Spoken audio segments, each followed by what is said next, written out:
sometimes find it difficult to get the correct word to merge with your subject? Do you find verbs difficult sometimes? Like, is it has or is it have? Or is it is or are? Is it a verb with S or is it a verb without S? That's what we're going to talk about today. I'm Nenye Andy, and you're welcome to my classroom, Fast Error-Free English. And I'm going to give you today an easy way for you to learn subject-verb agreement. So what's our goal today? We're going to ensure you're better able to choose verbs that agree with different subjects. And for our objectives, you're going to get to match correct subjects with correct verbs. And we're going to give you a list of sentences to correct when we finish. Let's talk about subjects and verbs. A subject, as we always say, somebody or something a sentence is all about. After this video, under you will see lots of other videos that you need to watch concerning subject and verb, because these are very important aspects of the language. So, and a verb is a state of being. For instance, we have Carlos looks ill. Who are we talking about? Carlos. And Carlos is therefore the subject. Looks is the action. That's the verb. A verb could be an action or a state of being. In this sentence, the workers are tired. Who's being talked about? The workers. Subject. Are, a state. That's the verb. Are. So those are the subjects and the verbs. How do they agree? They agree in many ways, but for this lesson, we're going to concentrate on how they agree in number, meaning how many. Is it one or more than one? If a subject is one, the verb should also be one so that they will agree.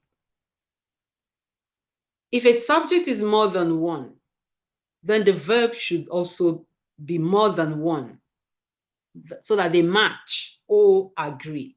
Let's think about this for a few minutes.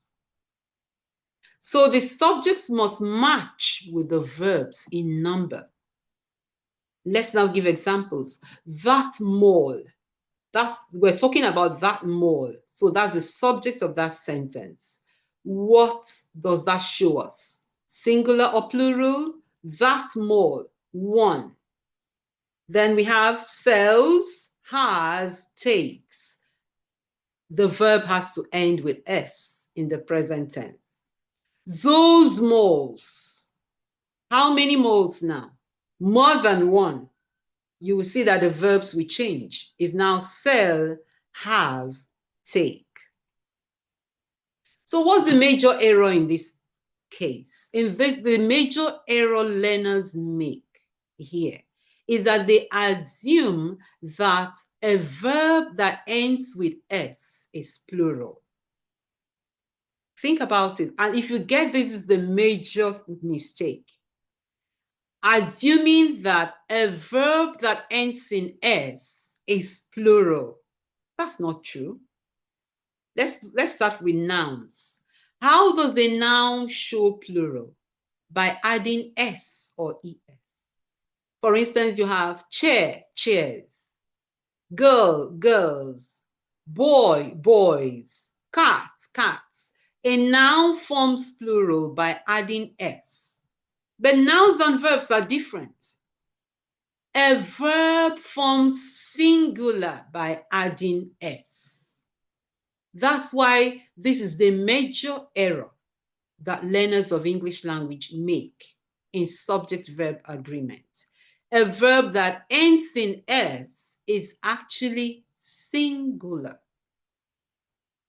So dances, he dances. She looks. One boy sings. That girl works.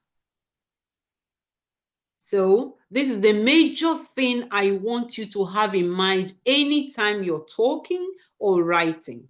A verb that ends in S is singular. With that in mind, let's now go back. My school has, that's one school. This work seems, singular.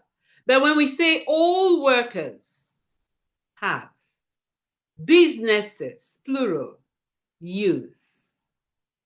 A verb that ends with S is singular. I keep repeating that because that's what I want you to have in mind. So let's look at all these sentences. Bear in mind again what I want you to have in mind anytime you're talking or writing. A verb that ends with S is singular.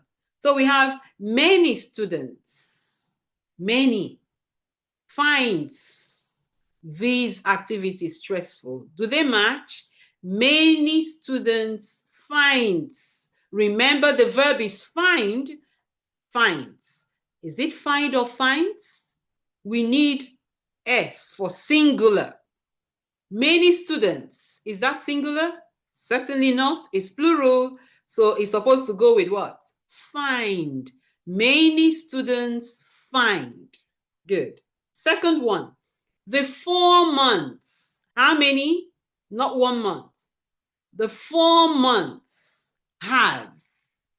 A verb that ends with S is like has, is singular. And actually this one is just something that happened.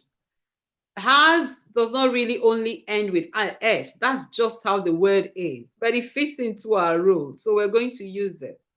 The 4 months, plural, it cannot go with a singular verb because a verb that ends with S is singular. It has to be have. Good. Images, plural, makes. We think again, a verb that ends with S is singular. Makes is singular. It cannot go with images. It does not match with images. Images make. The next one, our math lecturer.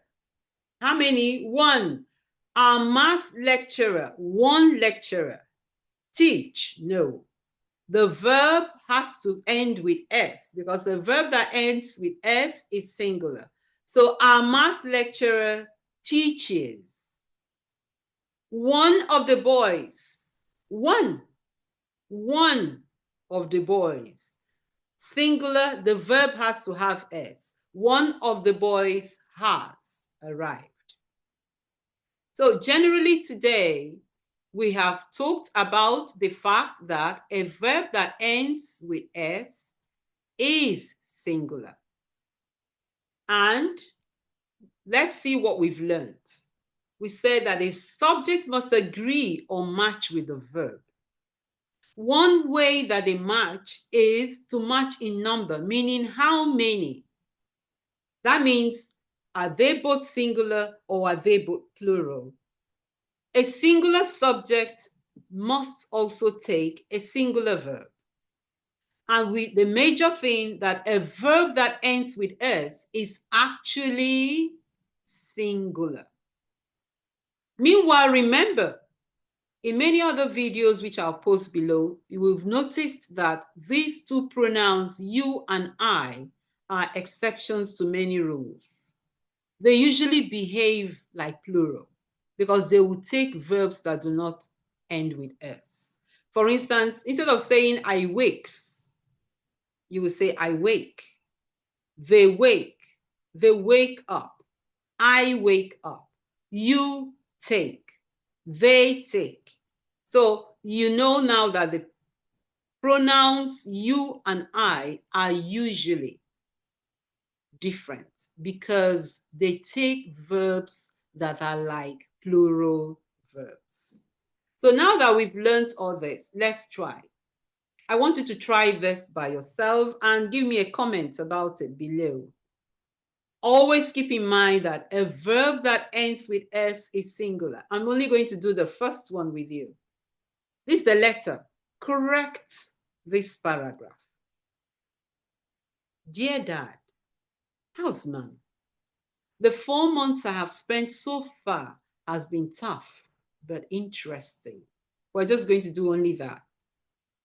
The 4 months. We made this sentence earlier. The 4 months, plural. A singular verb usually ends with S. So, has been. Is it going to be has been? The 4 months I have spent so far have been, because that's not singular, it's plural. So I expect you to do the same and correct all this and give me your comments or questions down when you have finished. And look through and notice that there are so many other lessons you might want to look into. Tell us what you would like us to teach you. We're here for you, both for online and offline lessons. And at the end of this work, check each sentence at a time and find out whether the verbs matched the subjects in number. So like, comment, subscribe, and see you in the next video.